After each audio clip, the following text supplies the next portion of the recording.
Welcome back to the class. So এই মডিউলের ভিডিওগুলো একটু লেন্থ বেশি হবে, একটু বড় ভিডিও হবে, বাট এই ভিডিওগুলো একটু ধৈর্য ধরে দেখতে হবে, কারণ আমরা এইখানে একটু জটিল কাজ করব। এতদিন আমরা আমাদের কোর্সে মোটামুটি সহজ যত কাজকর্ম ছিল, যেগুলি একদমই বেসিক লেভেলের, মোটামুটি সেগুলো আমরা কমপ্লিট করে ফেলেছি মডিউল ধরে ধরে। এবার আমরা একেবারে রিয়েল লাইফ প্রজেক্ট, একদম আমাদের কাজের যেই প্রজেক্ট থাকবে সেই অনুযায়ী প্রজেক্ট বিল্ড করা শিখবো। তো এই জন্য আমাদের থট প্রসেস কি হবে, আমাদের ব্রেনস্টর্মিং কোন সিস্টেমে হবে, আমরা কই কই থেকে ডাটাগুলো নিব, অ্যান্ড আমরা কিভাবে একটা পুরো রেডি টু ইউজ একদম ক্লায়েন্ট লেভেল প্রজেক্ট ইউজ করতে পারি অ্যান্ড বানাইতে পারি, সেইটা দেখবো এই ভিডিওতে। সো এই ভিডিওর এইটা হচ্ছে জাস্ট একটা আউটলাইন ভিডিও। এই ভিডিওতে আমাদের উদ্দেশ্য কি অ্যান্ড আমরা কি কি করব সেইটা বুঝবো স্টেপ বাই স্টেপ। সো এইটা হচ্ছে একটা ফেসবুক পেজ। সো আমি কোনো থিওরি দিয়ে কিংবা কোনো স্লাইডারে গিয়েও বুঝাইতে পারতাম আপনাদেরকে, বাট আমি চাই আপনারা সরাসরি আসলে প্রবলেম গুলো দেখেন এন্ড সরাসরি দেখে কিভাবে এগুলো সলভ করতে হয় সেটা শিখেন। সো প্রথমে এটা হচ্ছে একটা ফেসবুক পেজ, র্যান্ডম একটা ফেসবুক পেজ, এটা আমার কোনো এক ক্লায়েন্টের।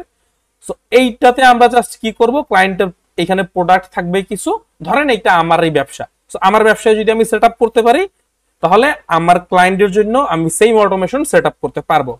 সো এইটা হচ্ছে আমার একটা বিজনেস, যেইখানে আমি হচ্ছে এই সিকিউরিটি রিলেটেড যেই প্রোডাক্ট গুলো আছে সেইগুলো বিক্রি করি। লাইক ধরেন আমরা সিসি ক্যামেরা সেল করতে পারি, তারপরে হচ্ছে সিসি ক্যামেরা রিলেটেড যেই জিনিসপত্রগুলো আছে সেইটাই আসলে এই পেজের মেইন টার্গেটেড জিনিস থাকবে। তো আমরা ওইটা নিয়েই কাজ করব।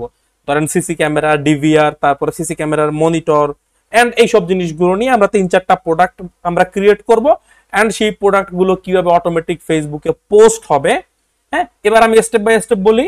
অটোমেটিক ফেসবুকে পোস্ট হবে রেগুলার একটা টাইমে, সার্টেন টাইম পরে পরে অটোমেটিক ফেসবুকে পোস্ট হতে থাকবে। সো সেইটা আমরা বানাবো অটোমেটিক পোস্টের সিস্টেমটা। এন্ড কোন ইউজার এসে যদি এইখানে মেসেজ দেয় এই পেজে কোনো প্রোডাক্টের নাম লিখে, তাহলে সেই প্রোডাক্টের ইনফরমেশন, সেই প্রোডাক্টের প্রাইস, সেই প্রোডাক্টের অ্যাভেলেবেল স্টক আমাদের কাছে অ্যাভেলেবেল আছে কিনা, এবং সেই প্রোডাক্টের কোয়ালিটি কেমন, ইত্যাদি ইত্যাদি, রিভিউ কয়টা আছে, এগুলো আমাদের ইউজারকে অটোমেটিক দিয়ে দিবে। যেমন আমরা যদি কোনো একটা ভালো একটা পেজে মেসেজ দেই, তাহলে ওরা যেইভাবে অটোমেশনটা করে আমরাও ঠিক সেইভাবে অটোমেশনটা করতে পারবো। So no problem at all. So আমরা কি করতে যাচ্ছি মূলত এইখানে, প্রথমে আমরা করব অটোমেটিক পোস্ট অ্যান্ড অটোমেটিক আমরা হচ্ছে টেক্সট জেনারেট করব। টেক্সট জেনারেট করে সেইটাকে আমরা ইনবক্সে মেসেজ হিসেবে সেন্ড করব। সো আমরা পোস্ট অ্যান্ড টেক্সট এই দুইটা নিয়ে কাজ করব এই ফেসবুক পেজের জন্য। অর্থাৎ বুঝিয়ে গেছেন আমাদের এই প্রজেক্টের কাজ কি কি হবে।